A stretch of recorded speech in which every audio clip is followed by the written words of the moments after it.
ওই দল আসবে। ক্ষমতার থেকে গেলেই যে একেবারে চাঁদাবাজি ধান্দাবাজি কইরা 2 মাসে 200 কোটি টাকা কামায় ফেলতে হবে, এইটা তো ঠিক না।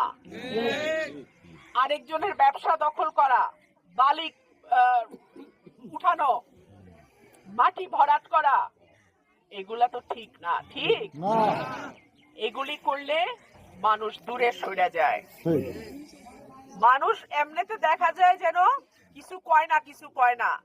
মানুষ কখন কয় জানেন? ওই যে 5ই অগস্ট হাসিনা টের পাইছিল, মানুষ যখন জাগে তখন কি অবস্থা হয়। সেই জন্য আমি শুরু থেকে বলে আসছি যে চাঁদাবাজি বন্ধ করো, তোলা তুলা বন্ধ করো, মাটি ভরাট বন্ধ করো, জমি দখল বন্ধ করো, অন্যের ব্যবসা দখল বন্ধ করো, মামলা বাণিজ্য বন্ধ করো। আমি যতদিন বেঁচে আছি এই সত্য কথা আমি বলতেই থাকবো। যেই অন্যায় করবে তার বিরুদ্ধেই আমি বলবো। আমার নিজের বাপও যদি ভুল করে আমি বলবো, আব্বা জান আপনি এটা ঠিক করেন নাই। ঠিক কিনা? সব সময় মনে রাখেন, অন্যায়ের বিরুদ্ধে যে দাঁড়ায়